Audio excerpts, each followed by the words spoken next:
इस मूवी में हमें एक ऐसी दुनिया की कहानी बताई गई है जो कि काफी ज्यादा इंटरेस्टिंग है और मिस्टीरियस भी, जहाँ पर हर इंसान के साथ उसका एक पेट होता है। इवन इंसानों के साथ ही नहीं बल्कि विचेस के साथ भी। और हर इंसान की सोल उसके साथ मौजूद उसके पेट में होती है और उस पेट को उस इंसान के साथ साथ रहना पड़ता है, वरना वो इंसान जिंदा नहीं रह पाता। और दूसरी तरफ अगर विचेस को देखा जाए तो कुछ बर्ड्स उनके पेट्स होते हैं जो कि चाहे तो उनसे दूर भी उड़ सकते हैं, लेकिन बस दोनों को एक साथ जिंदा रहना होगा। उस दौर में जो लोग रहा करते थे वो एक चर्च में जाया करते थे और वहाँ का फादर बहुत ज्यादा रोब वाला था, यानी वो सब लोगों को बहुत डराता था और ये कहता था कि मेरे अलावा किसी की भी बात नहीं माननी। अब हम पास्ट के कुछ सीन्स देखते हैं, यानी चर्च के जो पहले फादर्स थे उन्होंने गोल्डन कंपास तैयार की जिसके बारे में ही ये मूवी बेस्ड है। उसमें उन लोगों ने कुछ साइंस रखे और उसे आम लोगों को भी दिया गया। उसकी और भी कॉपीज थी और उसे यूज करके लोग अपना पास्ट देखने लगे और फ्यूचर भी देखने लगे। हम वो कंपासेस इसी तरह पड़ी रही और जब चर्च का न्यू फादर आया, यानी यही क्रूअल फादर, तो उसने ये ऑर्डर दिया कि इन सब कंपासेस को खत्म कर दिया जाए, क्योंकि अगर लोग इन पर बिलीव करने लगे, इनसे अपना पास्ट और फ्यूचर जानने लगे तो मेरी कौन सुनेगा। और उसे ये भी डर था कि कहीं उसकी रियलिटी लोगों के सामने न आ जाए। अगर लोग फ्यूचर देखेंगे तो उन्हें पता चल जाएगा कि मैं क्या करने वाला हूँ, और इसी वजह से उन सब गोल्डन कंपासेस को डिस्ट्रॉय कर दिया गया। लेकिन चालाकी से एक कंपास को सेव कर लिया गया और वो आज भी है, लेकिन कोई नहीं जानता कि उसे कहाँ रखा गया। अब यहाँ पे स्टोरी आती है प्रेजेंट पर और हम एक क्यूट सी बच्ची लायरा को देखते हैं। उसका भी एक पेट होता है, वो किसी गुलहरी जैसा दिखता था, वो भी बहुत ज्यादा क्यूट था। लायरा एक ऑर्फन थी और उसे उसके अंकल पाल रहे थे। उसके अंकल एक बहुत बड़े और अच्छे स्कॉलर थे। वो लायरा से कहते हैं कि बेटा मुझे कुछ चीजों को एक्सप्लोर करना है और कुछ रिसर्च करनी है, तो वो उसे एक कॉलेज में छोड़ जाते हैं। कहते हैं कि अपना ख्याल रखना, मुझे पता है कि तुम ब्रेव हो। वहाँ पर और भी ज्यादा बच्चे होते हैं जो कि अक्सर लायरा को तंग किया करते थे, लेकिन लायरा उनसे बिल्कुल नहीं डरती थी, बल्कि उन्हें डराया करती थी कि अगर मुझे तंग करोगे तो ये कर्ज हो जाएगा, अगर वहाँ जाओगे तो ये हो जाएगा। और एक दिन तो वो कहती है कि अगर एक कोट को पहनोगे तो तुम लोग जल जाओगे अगर मुझे ज्यादा तंग किया तो बच्चे कहते हैं अच्छा तो फिर हमें प्रूफ दो। और उसी कोट को ढूंढने के लिए लायरा उस गेट से अंदर जाती है, यानी अपने कॉलेज के अंदर जाती है। वो अंदर जाकर उस कोट को ढूंढ ही रही होती है कि तभी उसे लगता है जैसे कोई आ रहा है, तो वो वहाँ पर एक कबर्ड में छुप जाती है। वहाँ पर कॉलेज का हेड होता है और उसी फादर का एक एजेंट, दोनों आपस में बातें करने लगते हैं लायरा के अंकल के बारे में कि वो आदमी तो किसी की भी नहीं सुन रहा, उसे कहा है कि उस जगह पर ना जाओ जहाँ वो जाकर कुछ एक्सप्लोर करना चाहता है। दरअसल इन दोनों के जहन में जिसने बात डाली वो कोई और नहीं बल्कि चर्च का प्रेजेंट फादर था। वो प्लान करते हैं कि हम लायरा के अंकल की ड्रिंक में एक पॉइजन मिला देंगे। वो लोग उसको मारना चाहते थे और ये सारी बातें कबर्ड में से लायरा भी सुन लेती है। वो ऐसा क्यों कर रहे थे? इसलिए क्योंकि लायरा के जो अंकल थे पास्ट में उन्होंने भी उस गोल्डन कंपास को बनाने के लिए हेल्प की थी और जो आखिरी कंपास बच गई थी उसे लायरा के अंकल ढूंढ रहे थे और ये लोग नहीं चाहते थे कि कंपास दोबारा से वापस आए। तभी वहाँ से वो दोनों चले जाते हैं और वो ड्रिंक में पॉइजन मिला चुके थे। और इसके बाद वहाँ पर आते हैं लायरा के अंकल जो कि वो ड्रिंक पीने लगते हैं, लेकिन इससे पहले ही लायरा निकलती है और उनके ड्रिंक वाला ग्लास नीचे गिराकर तोड़ देती है। वो उनको सब कुछ बता देती है कि आपके वाइन में किसी ने पॉइजन मिलाया था, लेकिन वो ये नहीं बता पाती कि वो था कौन और उन लोगों ने ऐसा क्यों किया। लायरा के अंकल इस बात पर ज्यादा ध्यान नहीं देते और जो रिसर्च उन्होंने की थी वो चर्च के लोगों को बताने लगते हैं। वो बताते हैं कि मैं एक डस्ट ढूंढ रहा हूँ, वो चीज उसी गोल्डन कंपास से कनेक्टेड थी। तो चर्च के लोग कहते हैं कि तुम बेकार में ढूंढ रहे हो, उसका हमें कोई फायदा नहीं। तो लायरा के अंकल कहते हैं कि इसके लिए मुझे कुछ फंड्स भी चाहिए होंगे। तो चर्च के लोग कहते हैं कि हम हरगिज़ आपको फंड्स नहीं दे सकते, अगर वो मिल गई तो लोगों का डर खत्म हो जाएगा। लेकिन लायरा के अंकल कहते हैं कि कुछ भी हो मैं दूसरी तरफ जरूर जाऊंगा, उस दूसरी दुनिया में जो कि कहीं न कहीं इस दुनिया से भी कनेक्टेड है। लेकिन चर्च के लोग उसकी बातों को मजाक में उड़ा देते हैं।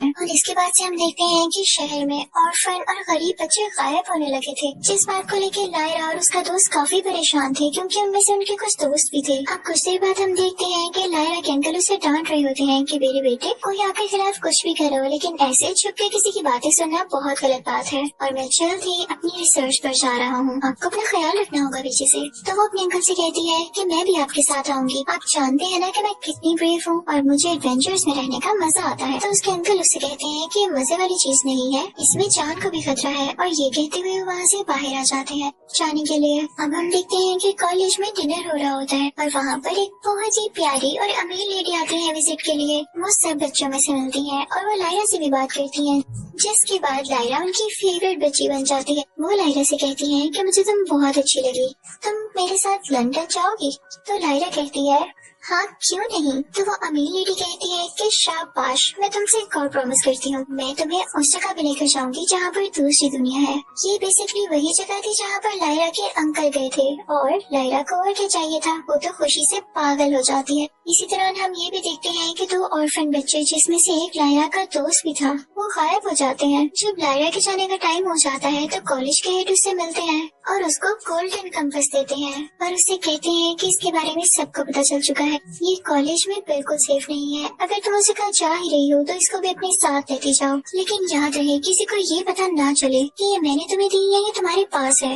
अब लायरा पहुंच चुकी थी लंदन। वो बहुत एंजॉय कर रही थी, घूम फिर रही थी, उसे किसी किस्म की कोई रोक टोक नहीं थी। वो जहाँ चाहती थी जाती थी, लेकिन काफी दिन हो जाते हैं वो लेडी उसको लेके ही नहीं जाती उस जगह पर जहाँ पर ले जाने का उसने उससे प्रॉमिस किया था। एक दिन लायरा अपने पेट के साथ अपने रूम में बैठी होती है और वो उस कंपास को देख रही होती है, तो उस कंपास की नीडल बार बार एक लेडी की तरफ जा रही होती है, किसी औरत की तरफ। लेकिन लायरा इस बात को फन में ले जाती है और उस बात पर ध्यान नहीं देती, क्योंकि थी तो वह छोटी बच्ची। फिर एक दिन लायरा उसी लेडी के पास जाती है, उस लेडी से पूछती है कि डस्ट क्या होती है। तो वो लेडी कहती है कि मुझे खुद नहीं पता, आप बताओ। तो लायरा कहती है कि मुझे कुछ नहीं पता। तो वो लेडी लायरा से और क्वेश्चंस करने लगती है, लेकिन लायरा को उनका कोई जवाब नहीं पता होता। तो वो लेडी अपने पेट से कहती है कि इसको मारो, और वो लायरा को काफी हर्ट करता है, जिससे लायरा काफी ज्यादा परेशान हो जाती है। लायरा सब कुछ समझ चुकी थी कि जरूर कुछ न कुछ बुरा होने वाला है। वो उस लेडी के सीक्रेट रूम में जाती है, जहाँ पर उसे ये पता चलता है कि एक ग्रुप है जिसे ये लेडी जानती है और वही बच्चों को गायब कर रहा है।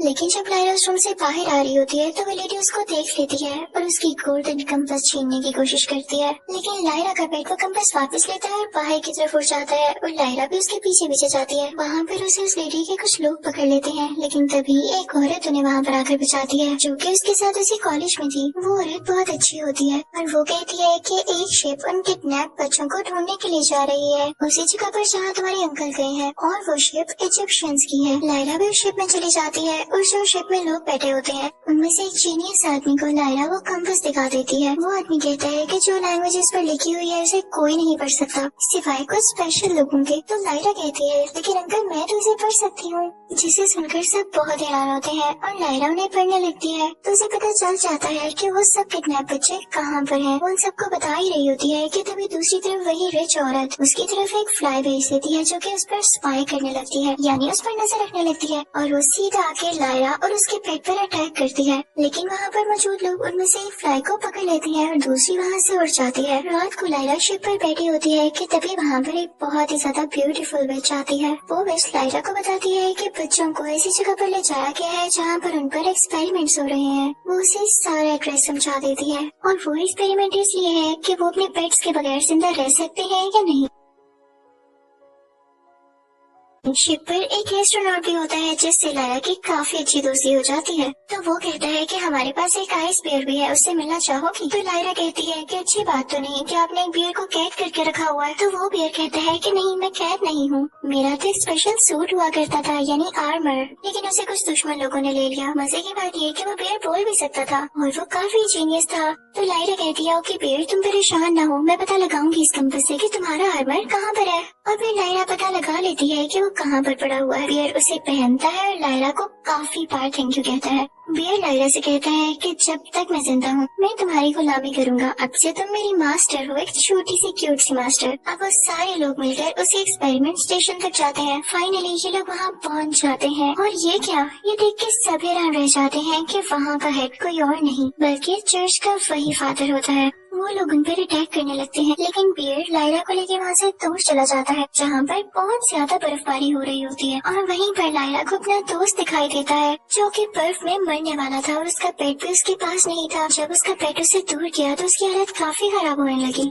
लायरा को बहुत बुरा फील होता है और वो उसे अपने साथ उसी शिप वालों के पास ले आती है। जिस औरत ने लायरा की जान बचाई थी वो लायरा के दोस्त की मदर थी। यहाँ पर वो दोनों आपस में मिलते हैं और लायरा को थैंक यू कहते हैं, लेकिन तभी उन पर दुश्मन लोग फिर से अटैक कर देते हैं। वो लायरा को किडनैप कर लेते हैं। वो उसे बियर्स के किंग के पास ले आते हैं, जिन्होंने उस आइस बियर को खुद से अलग किया था जब उसका आर्मर खो गया था। वही आइस बियर जो कि अब लायरा का दोस्त था। वो बियर्स लायरा से कहते हैं कि बताओ क्या एक्सक्यूज है तुम्हारा और खुद को इंट्रोड्यूस तो कराओ। तो लायरा को पता था कि बियर्स का कोई पेट नहीं होता, यानी वो पेट के बगैर भी जिंदा रह सकते हैं। तो वो जान के कहती है कि मैं उस बियर की पेट हूँ। तो वो किंग बियर कहता है कि तुम मजाक कर रही हो, बियर्स का कोई पेट नहीं होता। तो लायरा यहाँ जान के कहती है क्या वाकई उस बियर ने तो कहा था कि मैं उसकी पेट हूँ, और वो आपके खिलाफ भी बहुत बातें करता है। वैसा जान के कर रही थी ताकि ये किंग बियर और वो आइस बियर आपस में लड़ें। वो जानती थी कि आइस बियर के पास आर्मर है, वो जरूर जीतेगा। जल्दी वहाँ पर वो आइस बियर भी आ जाता है तो वो सब कुछ उसको बताती है और कहती है कि मैं जानती हूँ कि आप जरूर जीतेंगे। तो आइस बियर कहता है कि तुम तो काफी जीनियस निकली, मैं भी यही चाहता था कि हम दोनों में फाइनली लड़ाई हो ही जाए। Thank you. असल में आइस बियर ही किंग बनना डिजर्व करता था। अब इन दोनों में फाइट हो जाती है शुरू।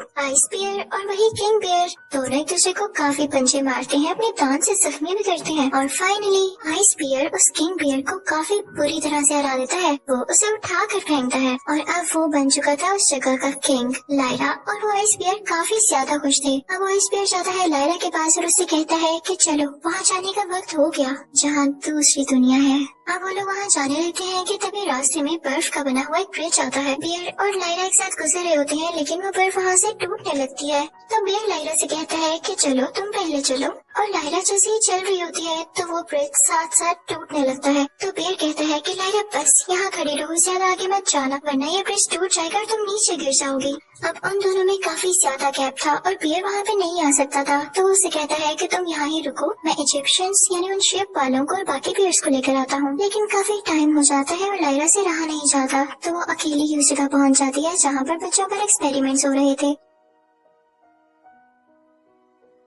वहाँ के लोग उसे देख के काफी खुश होते हैं कि हो सकता है कि ये बच्ची भटकते भटकते यहाँ आ गई हो, क्योंकि उन्हें तो पहले ही काफी बच्चे चाहिए थे एक्सपेरिमेंट्स करने के लिए। वो अंदर चली जाती है जहाँ सारे बच्चे डिनर कर रहे होते हैं और वहाँ पर उसका बेस्ट फ्रेंड भी होता है, जिसे देख के बहुत खुश होती है वो। लेकिन उसे आंखों के इशारे से कहती है कि अभी मेरी तरफ मत देखना वरना ये लोग समझेंगे कि हम एक दूसरे को जानते हैं। मेरे कुछ प्लान्स हैं, चुपचाप सुनो। वो उसे कहती है कि कुछ ही देर में सब बच्चों को अच्छे सूट्स पहना देना, यानी आर्म सूट्स जो जब में पहने जाते हैं, और मैं दूसरी तरफ वो कंपास यूज करूंगी। लेकिन तभी उसे रूम में वो रिच लेडी आ जाती है जिसके साथ बहुत सारे डॉक्टर्स होते हैं और वो बातें करने लगते हैं। तो वो रिच लेडी डॉक्टर्स को बता रही होती है कि अभी भी एक्सपेरिमेंट अपना जारी रखो। और जैसे ही वो जाती है तो वो डॉक्टर्स लायरा को देख लेते हैं। वो उसको और उसके पेट को काफी टॉर्चर करते हैं और वो उसको एक मशीन में डाल देते हैं और कुछ रेज ऑन करने लगते हैं, जिससे ये भी हो सकता था कि वो मारी जाती। लेकिन तभी वहाँ पर वो रिच लेडी आती है और डॉक्टर्स को रोकती है कि पागल हो गए हो, क्या कर रहे हो। वो लायरा की जान बचा लेती है और अगले ही सीन में हम देखते हैं कि लायरा की आंख खुलती है। उसके पास वही रिच लेडी बैठी होती है। लायरा उससे डर जाती है और पीछे हट जाती है। वो रिच लेडी लायरा को प्यार करती है और कहती है कि मैं तुम्हारी माँ हूँ, मैंने ये बात तुमसे किसी रीजन की वजह से छुपा के रखी। और साथ ही उससे कहती है कि जो तुम्हारे पास कंपास है वो मुझे दे दो मेरी प्यारी बेटी। तो लायरा समझ जाती है कि ये कंपास लेने के लिए मुझसे इतनी मीठी जुबान बोल रही है। तो वो साथ ही उसको एक बॉक्स पकड़ाती है। आप समझ रहे होंगे कि उस बॉक्स में कंपास थी। ना, लायरा बहुत जीनियस थी। उस बॉक्स में तो वो स्पाई फ्लाई थी जिसके जहर से इंसान मर जाते थे। वो रिच लेडी जैसे ही वो बॉक्स खोलती है तो वो फ्लाई उसी पर अटैक कर देती है और लायरा वहाँ से फौरन से भागने लगती है। लायरा जाती है सीधा एक्सपेरिमेंट रूम और जिस मशीन में वो लोग बच्चों को डालने वाले थे वो मशीन डिस्ट्रॉय कर देती है और फिर दरवाजा खोलते हुए सब बच्चों को वहाँ से आजाद करवा देती है। लेकिन जैसे ही वो लोग बाहर आते हैं तो दुश्मन लोग उनको रोक लेते हैं, जो कि पहले भी लायरा पर अटैक कर चुके थे। लेकिन उतनी ही देर में वहाँ पे बियर्स और इजिप्शियंस भी पहुँच चुके थे। अब यहाँ पर इन सब में काफी ज्यादा फाइट होती है, सब एक दूसरे पर अटैक कर रहे होते हैं। और एक और मजे की बात, वहाँ पर विचेस भी आ जाती हैं और वो हवा में उड़ के उनको एरो से शूट कर रही होती हैं, जिनसे जल्दी वो सारे दुश्मन लोग मारे जाते हैं। और वो सारे शिप वाले उन बच्चों को अपने साथ लेते हैं और उनके घर छोड़ने के लिए निकल पड़ते हैं। लायरा के भी दोस्त उसके साथ थे और वो इस वक्त बहुत खुश थी। वो सब निकल पड़ते हैं आगे की तरफ, क्योंकि उन्होंने भी लायरा के अंकल को भी अपने साथ लेना था। वहाँ पर बिच शिप के हेड से कहती है कि लायरा ही वो बच्ची है जो कि सब लोगों को इन चर्च के फादर से आजाद करवाएगी और देखना पूरी दुनिया में पीस हो जाएगा, क्योंकि वही एक लड़की है जिसको गोल्डन कंपास ने खुद चुना। और इसी के साथ ये मूवी यही एंड हो जाती है। Thank you for watching.